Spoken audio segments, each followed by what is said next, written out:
Hey guys, this is Navana playing some small stakes or micro stakes heads up. I just wanted to talk about ranges. Just a little note here, don't pay attention to where my cursor is going because I already narrated this and I lost the narration. So what I'm saying now is not going to have anything to do with, or probably won't have that much to do with where the cursor is going. And I don't have a script, I'm just kind of free-forming it here. Okay, so we're going to want to open a range. We're going to obviously have a button open raising range, and we're going to have a button open folding range. Jack 8 offsuit is going to be part of our open raising range simply because against an unknown opponent I'm going to be open raising about 80% of the time, and this is in the top 80% of all hands. King 6 deuce comes down. We're going to be c-betting that with most of our range. We don't have a real good reason not to c-bet that flop.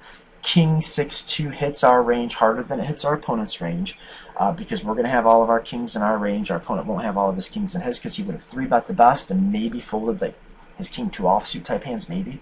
But we have every King X combo. He doesn't, so we can definitely c-bet the flop.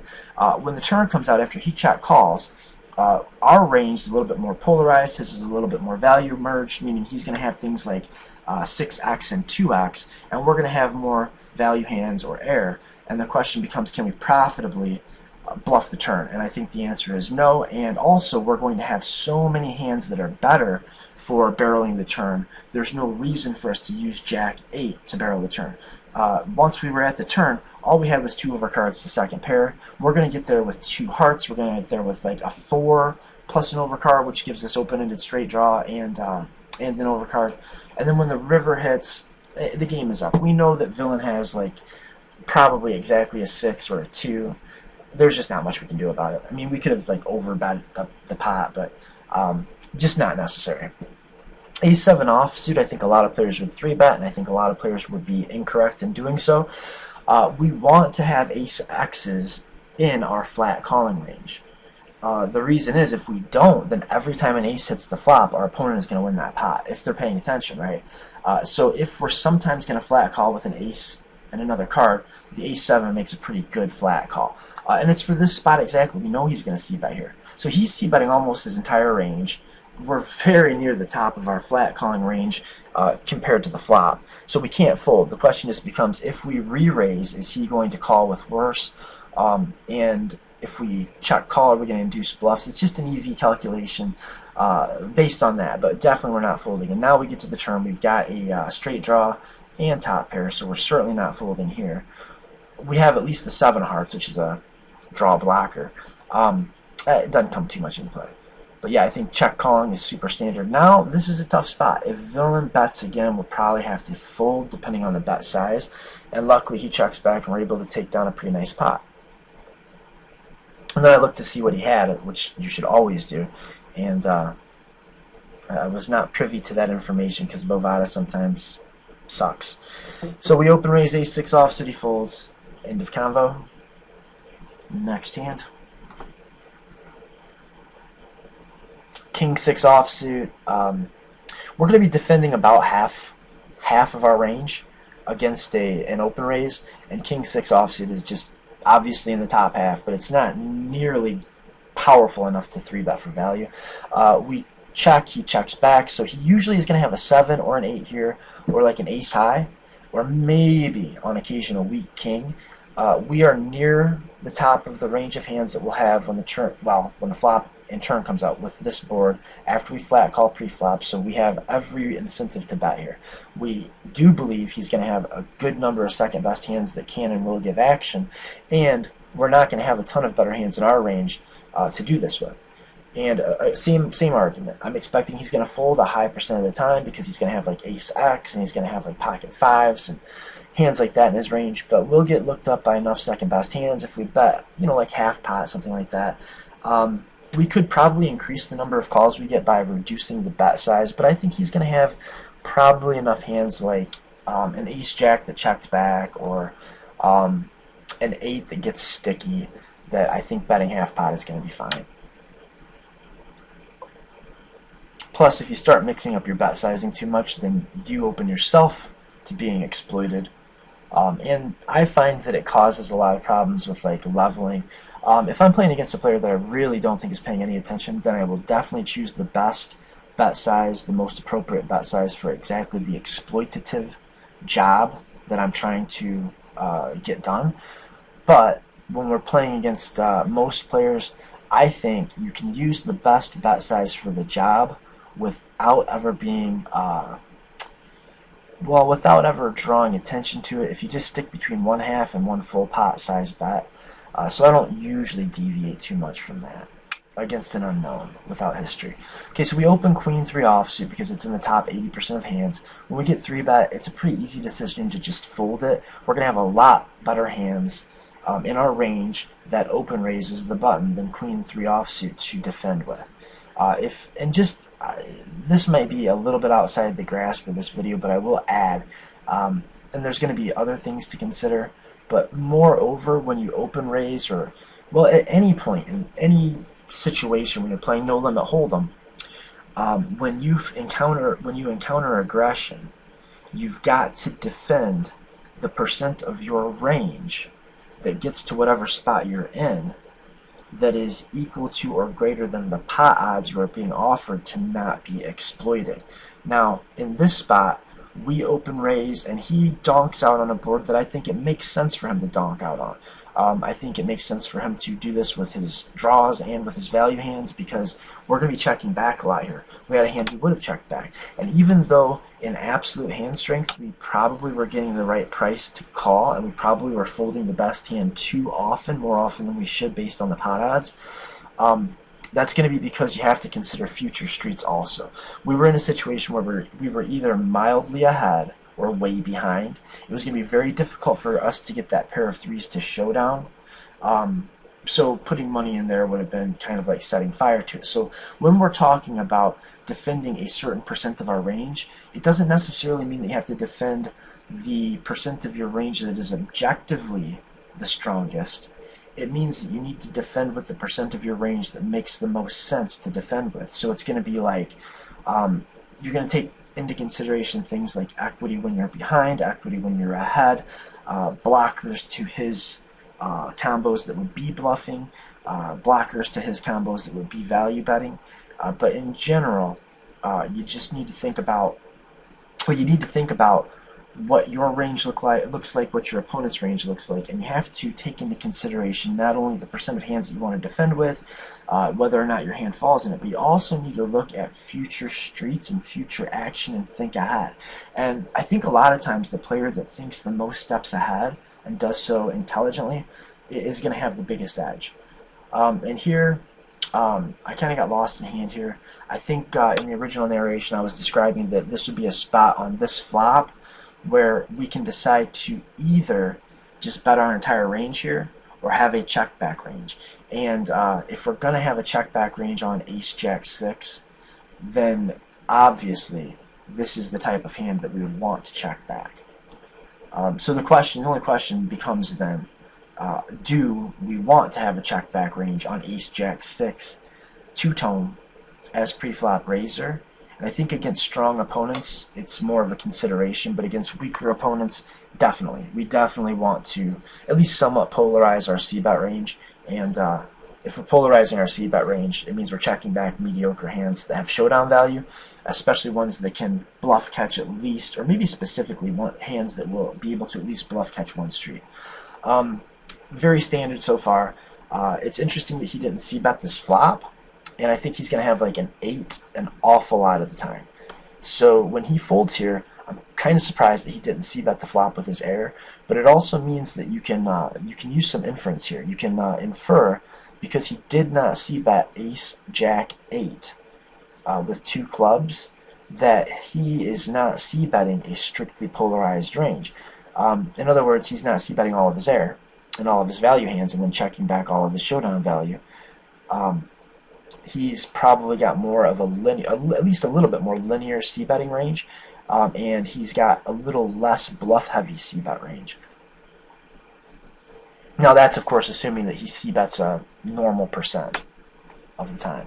So in other words, I guess if there's two players that both c-bet the flop 60% of the time, one of them checks back an ace-high board and then folds to a turn lead, and the other doesn't, then we know the guy that checked back the ace-high flop and then folded to a turn lead is going to have more legitimate hands when he does choose to c-bet the flop because he's c-betting the same percent, we're assuming, that he's c-betting the same percent, but at least in one instance where he had a pretty decent spot to c-bet bluff, being that it was an ace-high flop with 2 Broadway cards on it. It's going to connect with a lot of his range, and he elected to check it back without showdown value, without a bluff catcher that could call at least one street on the turn. Then you can infer that when he does choose to make a continuation bet, it's going to be with a more value-heavy range, which usually, not always, but usually means a more linear range and a less polarized range. I'm not sure if you're following all of that, but stay tuned. Stick with me. We'll get there eventually. 6-2 suited, I think it's real close. If I did, for whatever reason, decide to polarize a 3-bet range against this guy, I might choose to 3-bet that, but I don't think it's quite strong enough to call. And I don't really think that there's a good reason to polarize my 3-bet range. 10 deuce offsuit is not in the top 80% of hands, so we're just going to take this one off. The blinds are 25-50, and we've got 30 big blinds. That's going to influence our play a bit, and one of the things it's going to do, at least in my game, is, in my opinion, I think this ought to be the case with your game. If we had a polarized 3-bet range at one point, we maybe want to depolarize it as we get towards this 30 big blind effective stack level. Because if we have like a bluff-heavy polarized range and we get played back at a lot, then that's obviously not going to be great. And also because I think there's still enough stack size behind that he is going to flat call us enough for it to make sense to have more of a value merged range. So I guess I should say it's not time to polarize our 3-bet range. I would think I was pointing out how good this flop is for our hand and how we could, it's how good the flop is for our range and how we could have considered donk betting. And definitely if I had a donk betting range against this opponent, I would have donked this flop. But he's c-betting enough that I don't think we need to ever donk lead. He doesn't seem to be checking back on specifically flops that just crush our range. So if he's not checking back flops that crush our range, he's still going to c-bet them as a bluff and for value. Then I think it makes sense for us to check the flop all the time. So he has King 10 Jack, or the flop is King 10 Jack. We have King 9 gut shot plus top pair. It's really good, but it's not as good as it seems because you have to remember we flat called a 30 big blind. We're 30 big blinds deep. We flat called a min raise and then saw a flop of 10 Jack King. We're going to have a ton of good hands when we exactly flat call. We don't fold, we don't 3-bet. We're going to have a very, that's a really, really strong flop for our range. So we're not doing as well as we may seem like we are because our relative hand value is just lower than it appears to be. Okay, we definitely have a note to take here. That's an unfortunate river card, by the way, but the note is he made a very small bet on the turn, and then he ended up checking back and going to showdown with top pair, no kicker on a scary board. So we can use that information in the future to find out, to really dial in on his range and take a lot of combos of hands out of his range when he makes that action. When he takes that action, when he bets the turn small like that on a scary board, it seems like why he's doing that is to not give up the lead and to also not put a lot of money into the pot. So he's using it as sort of a showdown bet. He's betting the turn small so that we check to him on the river so he can go to showdown by checking back. And so we can think and kind of figure that the majority of hands he's going to do that with are going to be things like second pair with a good kicker, top pair with a weak kicker, and we can value bet pretty thin against a very specific range when he does that. Or we can fold when we have a hand that's really crushed by that kind of a range, even though we're getting a good price. So, I mean, we're making some assumptions and some inferences, but poker's all about assumptions and inferences. 10-7 offsuit, super standard defend. It's just a call. Not too much to think about that. It's like right at the 50% mark. Okay, and here we just miss everything. We check. I mean, we could donk lead this if we had some kind of history, but I don't think it makes sense to just all out of nowhere donk it. He checks back. It's very unlikely he's got a spade. So it's probably more likely he's got something like a naked 4 or a naked 2 or an ace high, and we may get value out of that with our 7. I think he would have bet a pair of queens, right? And even if we don't, we fold him off of his equity, and even if he didn't have a hand, he'd have a good share of equity because any spade is going to chop the pot with us. I know I was tanking here. I was thinking about open shoving because we're at a stack depth where it can make sense to do that, but I've got a good value hand, and I don't want this big of a hand to be the first hand that I just shove. Um, so, I mean, not that it would be a bad idea to do that. It's just personally, I felt like I had a big enough edge that I wanted to go post flop with a big hand. And also, as long as he's still folding some of the time to min raises, we can still min raise. Because we can still min raise light, with like a weak range, and we can balance that out by min raising strong. Queen 8, yeah, I think it's a pretty clear call. Oh, we are, by the way, getting to the point where I think it makes sense to polarize your 3-bet range. Because there's not going to be any flop play once we shove, right?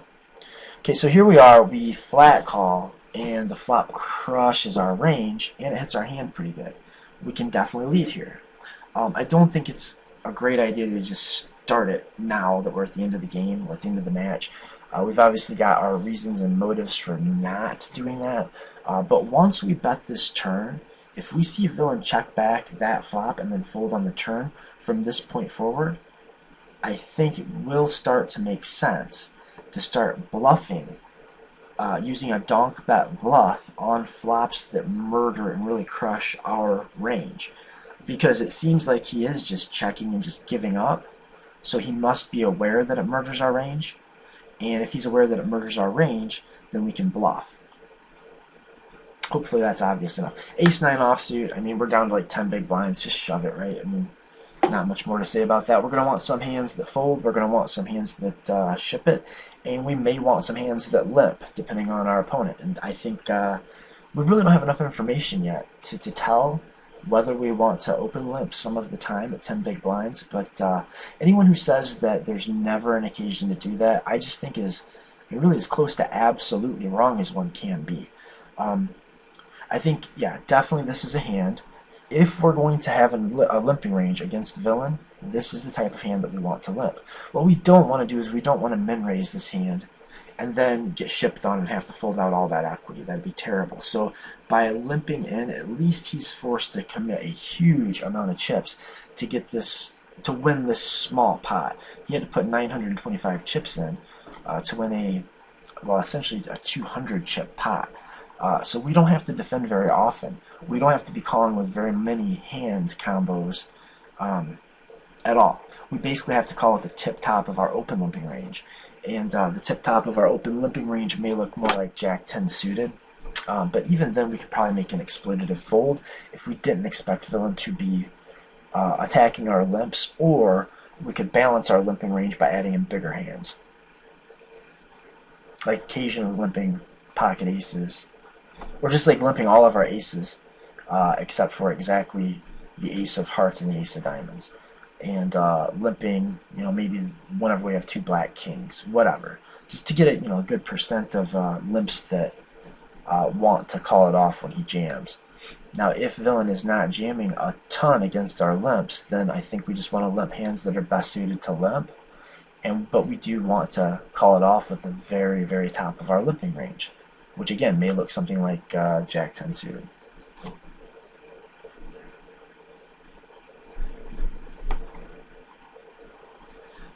In reality, if our opponent were to start shipping it on me often enough to make me want to or have to defend Jack 10 suited for all the money, well, for the effective stack sizes, then it would pretty clearly make more sense to start open limping some traps.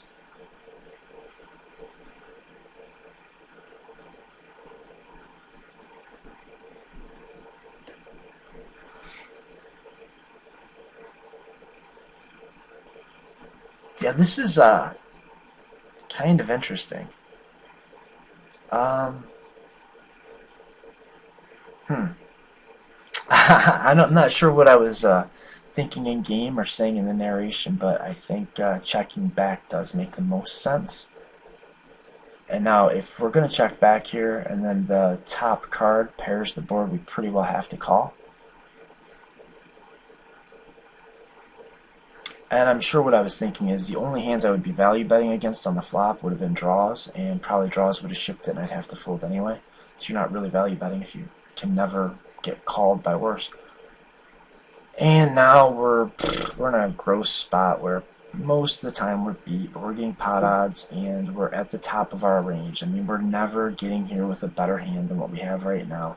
Maybe once in a while we'll have a weak 9 that checked back, but we're close enough to the top of our range that if we fold here, we're very exploitable. So unless we think villain is completely incapable of bluffing, then we have to call. Not super shocked to see that we're beat, but we had like the third nuts and pot odds and kind of an under-repped hand.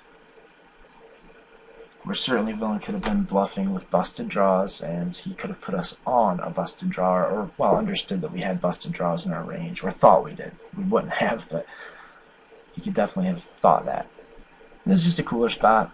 Ace 4 offsuit's always going to ship it. Ace 8 offsuit's always going to call. And the winner is always going to win. And that's it, guys. So, Navanad, over and out. Hope you learned a little something. Until next time, good quote, L-U-C-K, quote, exclamation point. Or let me try that again. Quote, L-U-C-K, exclamation point, end quote. Laters.